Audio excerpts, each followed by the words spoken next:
Oak Tree. A Hubbard management consultant is active in our local business community. He got his hands on my business card 3 years ago, and the emails haven't stopped since. He's friendly enough, and I'll give him high marks for persistence. However, I have real concerns about his qualifications to do consulting work that requires a high degree of education, integrity, and trust. Here's an interesting quote from the WISE website advertising for new Hubbard management practitioners. A hugely rewarding career, Hubbard management consultants not only help businesses flourish, they help individuals succeed and achieve their lifelong goals.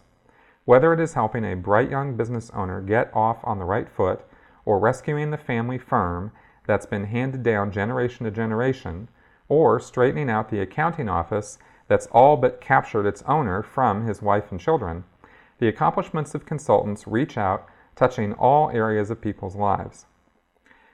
That is a highly personal and perhaps even intrusive statement of what a family business consultant might do.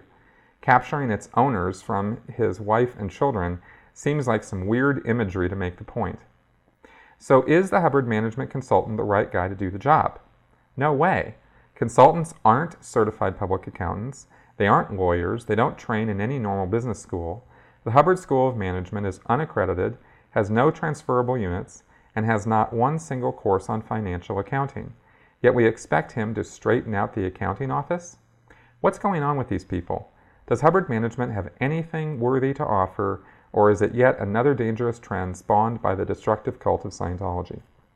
Well, you pretty much nailed it in asking the question. You've pretty much answered it, because they are not accredited, they are not trained, they don't know what the hell they're doing except for whatever training they've been given on Hubbard's management system. And as I mentioned in my last answer, that management system sucks. It does not result in a high level of production and success and expansion for any organization that uses it. It's more like if any success or expansion happens, that's done despite the Hubbard management system, not because of it.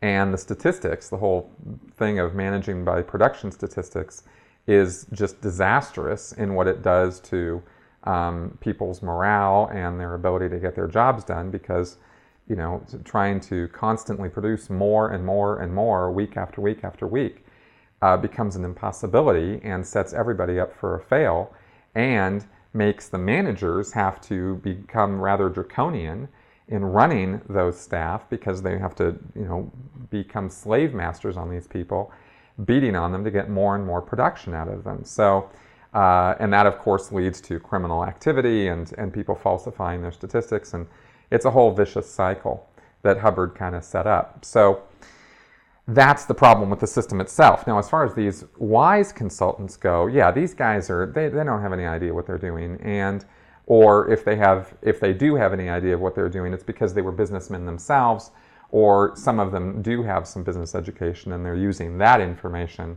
and implementing Hubbard's system, but more so just giving some kind of common sense sort of direction. What most people don't realize is that the whole system of WISE, the World Institute of Scientology Enterprises, it's shortened down to WISE, is not originally set up to do management consulting for outside businesses. That was not its purpose. Hubbard set up WISE in order to get Scientologists to stop preying on the org staff, because what was happening was some Scientology businessmen were going into organizations and they were poaching staff members, and they were also selling their wares or their products or their services in the churches using, they met Scientologists and they would sell Scientologists their own outside business activities. And this became something that, Hubbard didn't like at all, because it was taking money away from him as far as he was concerned. And so WISE was set up as a police-type organization to get this under control and get people out of the organizations who he described as preying on them. So this whole WISE management consultant thing was an afterthought to what WISE was set up for in the first place.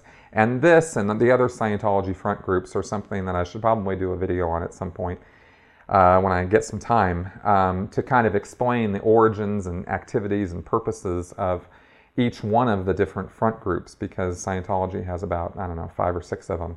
And they seem to have this nice PR, statement of what they do and how they're reaching out to the world to solve its ills and all that. But really, the only reason any of them exist is to funnel people into the Church of Scientology and get them paying Scientology and get that money from them. So all this other stuff is just kind of ancillary. Even if kind of like the staff in the churches believe what they're doing, the wise consultants kind of believe what they're doing, but that was never part of what that activity was supposed to be for.